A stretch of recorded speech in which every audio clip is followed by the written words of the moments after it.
avec Isabelle avec un Y de Sainte-Julie.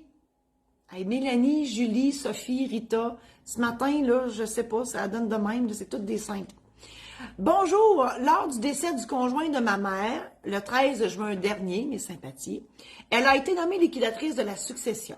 Mais elle est décédée le 3 juillet. Mon Dieu, ça a tombé pas bien été, mes sympathies certains. Donc, votre mère est décédée, puis avant ça, un petit peu avant, son conjoint est décédé aussi. Première question, est-ce le substitut, c'était une bonne question ça, est-ce le substitut du conjoint de ma mère ou le liquidateur de ma mère qui s'occupera de la succession? Très bonne question. Il faut toujours se référer au testament. Et là, la question aussi, c'est est-ce que votre mère avait commencé ou pas? Je pense pas, le 13 juin puis 3 juillet, les 2 semaines entre les deux, 3 semaines. Si votre mère avait rien commencé, on va tout simplement aller voir le deuxième liquidateur nommé dans le testament de votre beau-père.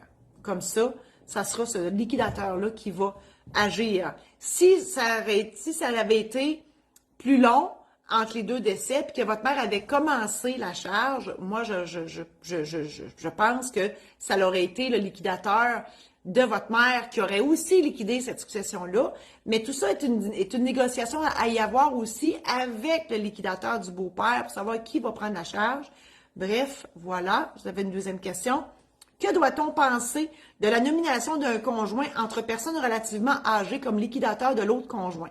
Bon, ça, c'est une très bonne question. Elle est très subjective, la question. Je vais y aller avec une réponse subjective aussi. En fait, subjective, pas tant. Tout dépend de la volonté de la personne.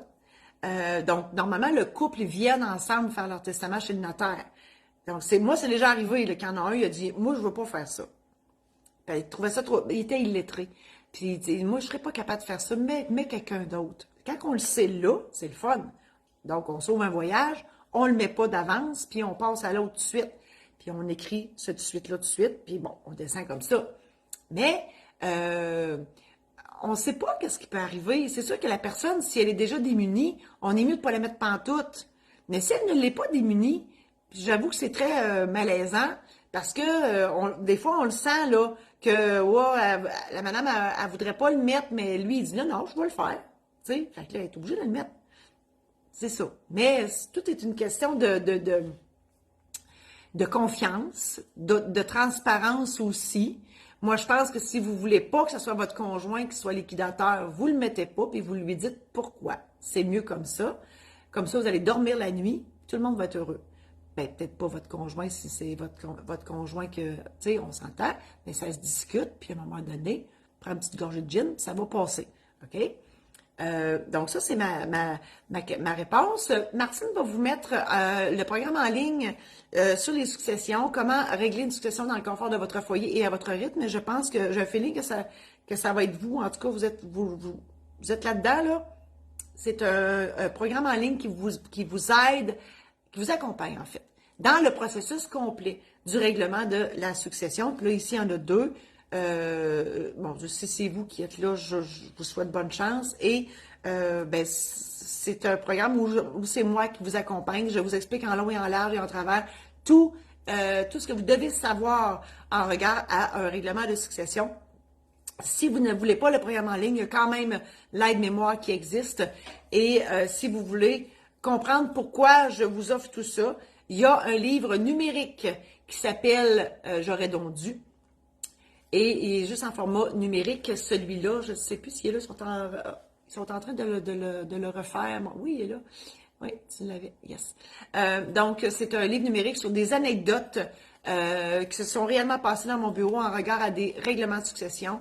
Lisez ce livre-là, vous allez comprendre pourquoi des fois ça prend un notaire ou à tout le moins l'accompagnement que je vous offre. Voilà. Je vous invite à partager cette chronique-là si vous pensez que ça peut intéresser d'autres gens que vous. Je vous invite à visiter mon site internet marie-josée-saint-laurent.com pour aller voir tout ce que je vous offre là en termes d'outils pour vous aider à vous familiariser avec le jargon du notaire et avec tout ce que le notaire peut faire pour vous. Je vous invite aussi à aller visiter mon site internet de la maison d'édition saint-laurent.com pour mes livres qui sont des anecdotes de notaires qui se sont réellement passées dans mon bureau, aussi les aides-mémoires. Et je vous invite à visiter mon site internet pour mon domaine la marieuse, domaineslamarieuse.com. Si jamais vous avez besoin de changer d'air et que vous voulez aller Noël, il reste des dispos pour Noël, Noël en nature à Rivière-Rouge, domaineslamarieuse.com. Merci infiniment. À la semaine prochaine.